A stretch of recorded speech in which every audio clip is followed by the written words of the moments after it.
Hello, everyone. Thanks so much for joining me here today as we get to talk about one of my favorite subjects, comic books. My name is Jose. I love comic books.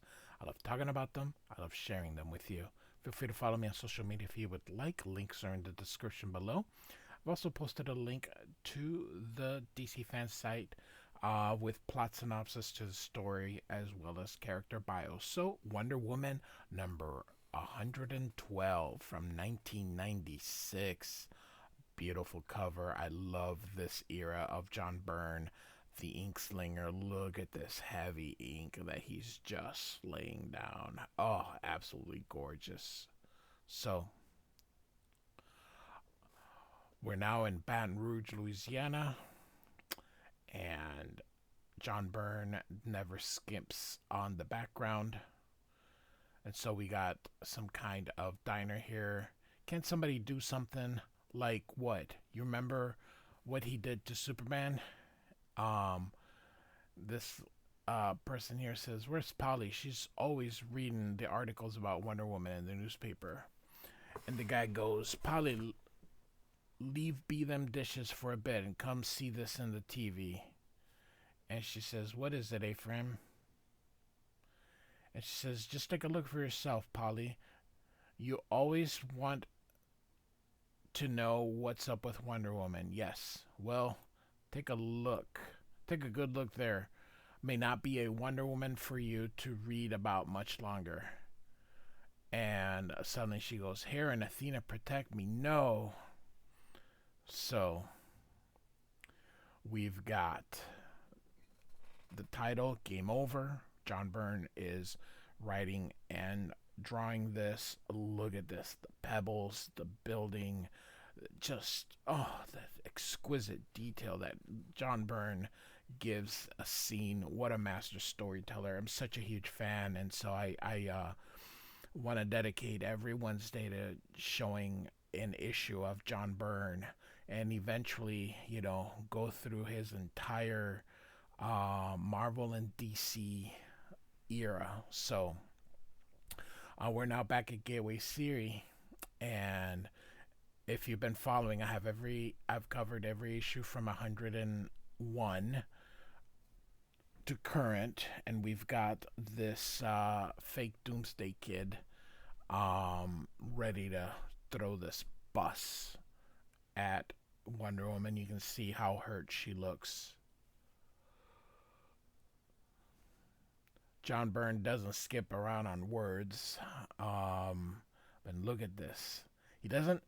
He could have just painted the bottom black, but he didn't. He just wants us to see, just enough to be able to see in there, and you can see Doomsday just lifting this up. And then from underneath come the hands, most likely the champions based on the bracelets, and pull down Doomsday, and you can see Wonder Woman is confused. As funny as I always say, he doesn't skip on the details. On the lasso, he just does this. Uh, that's all right. And so here comes the champion, which is actually Hercules, and these here are like his pockets. So that's what these are for. It just looks a little out of place because he just makes them black with everything else. So this is an era of John Byrne where he would just black out. He wouldn't do the line. So if it was black, he just blacked it all out. So all right. So Wonder Woman pushes the truck aside because Wonder Woman is extremely powerful herself. You can see bam, crack, wham, pow, and just out comes the champion out from the punch from that Doomsday. Wonder Woman looks up and she flies toward him. And he's like, "Wonder Woman, you recovered already." "Of course." "Far from it, but you seem to have recovered from being punched across town." "I'm known for my resiliency," he says, and Doomsday comes out the from the ground, but so unfortunately is our foe. I tell you, if I could dedicate my channel to just John Byrne and Walt Simonson, I would, because they're just so good. But I like other people too. There's a lot of comic books that I like, so that's what this channel's for. But every definitely every Wednesday there's going to be a John Byrne. So, all right. Um Doomsday throws that bus at them. Um and Champion says, "Is it my imagination or is Doomsday becoming more powerful as we battle?" You can see here that Doomsday just is tearing everything up. Um and Wonder Woman says, "No, you're right. It's as if he's drawing more and more power from the generators. You've got to do something, Lazarus. You've got to find a way to cut the power." And she says, "Even if I could, it wouldn't do any good. The virtual clone of Doomsday can run on stored power for weeks." And so we see the police here. Everybody freeze. You're Julian Lazarus, right? The one they called the Death Doctor. And the doctor says, "I'm Lazarus, yes. And how dare you come in bursting in here? This is private property." And the guy's like, "And this is a search warrant, doctor." I love it when they do that. "The fake Flash and Sinestro that attacked Wonder Woman were made from some kind of goop that you invented." And you can see here a tape of Wonder Woman. "And since Diana is right now fighting her third dead guy in a row, it seems like you might just have something to do with it." "Yes," says the woman here. "He's insane. He's turned the whole system over to the control of something he thinks is his dead son." So, I wonder if they're going to do Wonder Woman versus Wonder Woman, because and so "Oh my land, I've been watching you do this sort of thing almost all your life, son." Um, Long-haired Superman. Ugh, that's all right. But I don't think I'll ever get used to it. When I saw this tree growing up in Connecticut, I just knew it would be a perfect anniversary present for you and Pa. So he dug out this tree for them.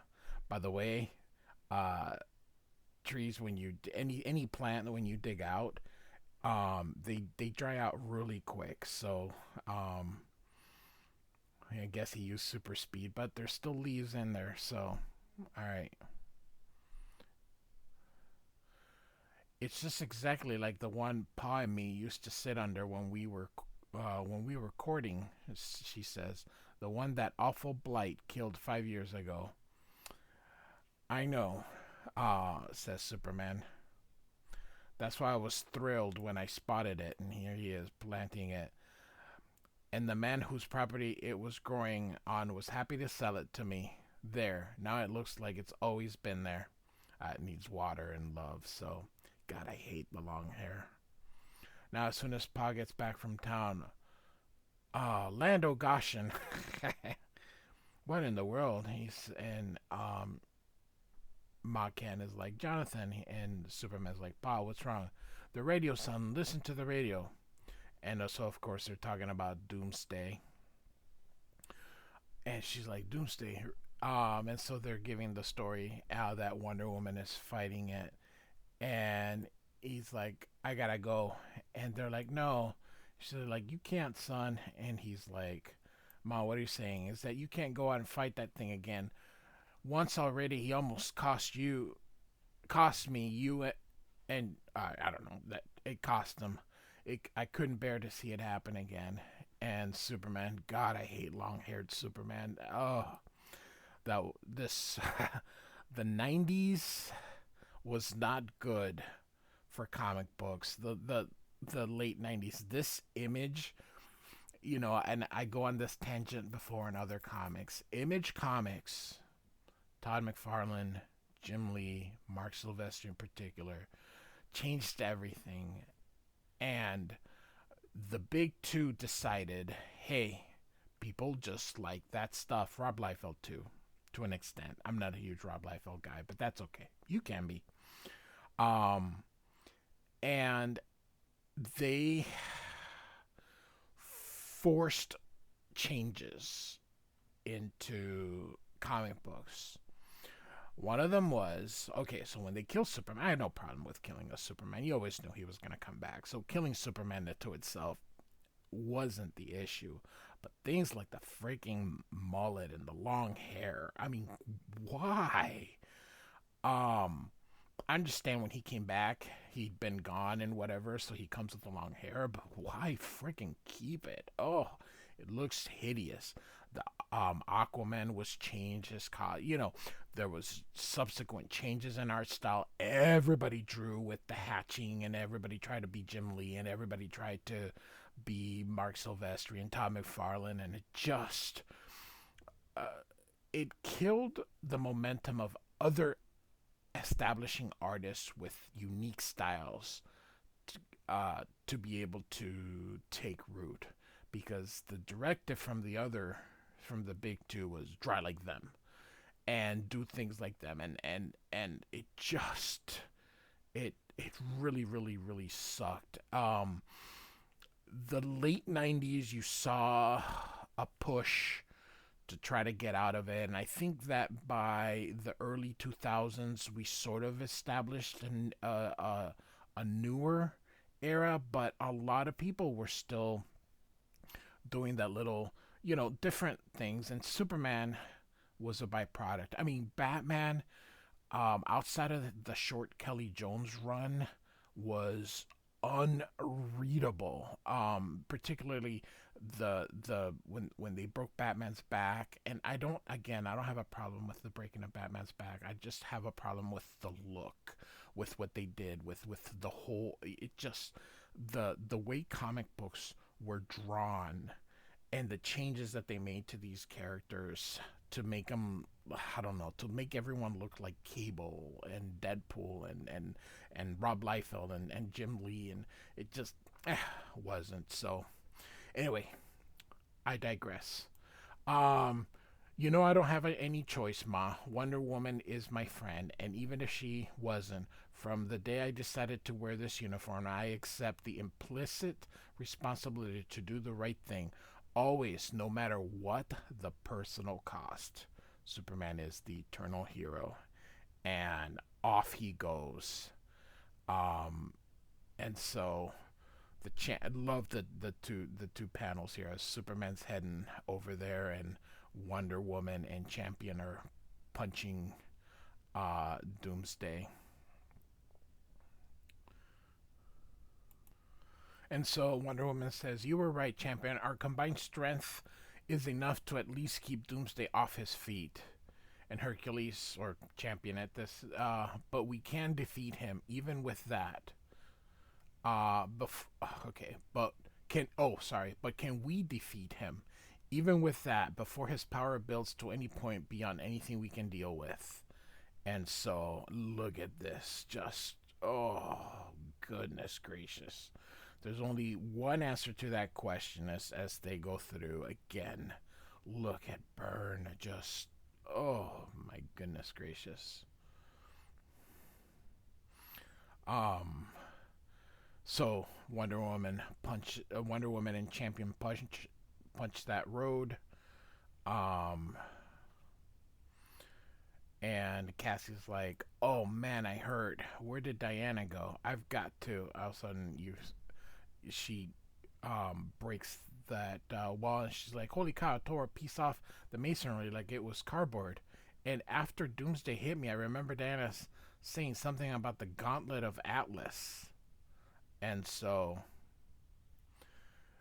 I didn't know what it was I took from Diana's apartment along with the sandals of Hermes, but if it's making me strong enough to tear stone, um love how John Byrne draws kids. um, I really can do something. So back in the laboratory here, what do you expect me to do? Chris is in all the systems. He can reroute power faster than I can cut it off. It's not really Chris, Officer Score. Lazarus created a machine here that can generate what he calls virtual clones of living organism based on the electromagnetic matrix recorded on in a normal videotape. And Score's like, "You're kidding me." You've seen it, officer. Flash and Estro were created in this lab. So was Doomsday, created by a replica of Chris. Lazarus that his father created in the computer banks of the labs, and which now control those computer banks. Why? I mean, I guess I can understand why you want to recreate your kid, especially if you felt responsible for his death, but why put him in control of the computers? Why rob yourself of the ability to turn the damn thing off? And Lazarus says, "That was never my intent, officer. I was I allowed Chris to access the virtual reality scanner and the tape library so he could amuse himself until I could prepare a stable body. But he didn't understand that what he thought were merely video games were real events with real consequences." And so we see here, so we're not ignoring that, but we're starting to read here. And then Lazarus complicated matters by telling the Chris replica that he isn't the real thing, that the real Chris is dead. And when he heard that, Chris shut down communication circuitry, and we haven't been able to talk to him since. All right, there has to be some straightforward way of dealing with this. What happens if we just start blowing stuff up? And then here this womanly creature says, "I would not recommend that, officer." And he's like, "What the or who?" And "I am called Decay. I'm the offspring of Medusa. And like my mother before me, I am death to all that is mortal." And he touches that officer, and you can see he croaks. I love how it just grabs the whole neck. "It's another one of those blaster clones. It has to be. Blaster." And she's like, "Excellent. This strange form is a great improvement over my original body. And my power is undiminished by the change," as she blows some kind of fire. "Excellent." And the whole thing falls on that police officer here. As So, back to the fight. "We're almost outdone, Princess.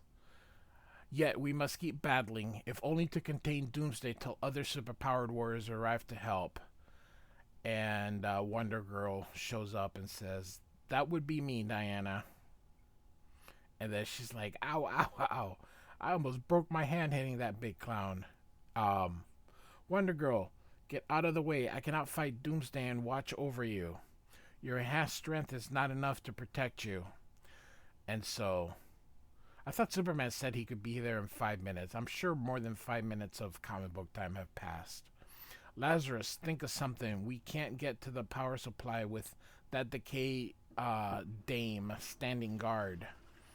There's nothing I can do. I've tried to cut the power. I've tried to reduce it. Chris won't allow either. The Doomsday clone will just keep pulling more and more power, growing stronger and stronger." And so the lady says, "Wait, Lazarus, that's the answer. Chris won't let the power be cut or reduced. But I'll bet anything he hasn't done a thing to prevent power being turned all the way up." And of course, Score is like, "What are you doing? You crazy?" And so suddenly you see Doomsday just, "Urgh." And she's like, "Gods and goddesses, we are truly lost, Wonder Woman. The monster's power is doubling with every step he takes." And so Wonder Woman says, "There's one chance, one tiny chance. Wonder Girl, the Gauntlet of Atlas, throw it to me." "Sure, I should have thought of that myself." "And why didn't you use that thing before, Diana?" And Wonder Woman says, "I did once, but the Gauntlet of Atlas increases the strength of a wearer tenfold. At that level, my already superhuman strength becomes so great I cannot properly control it. But I must take that chance this time. The last chance we have against Wade. And so he has stopped moving. Is this some kind of trick or... No, he's frozen. He has mutated to such an extreme that the bony spurs which cover his body have locked altogether. And that means... sorry, I love this as she's about to hit it. Boom! This battle is done.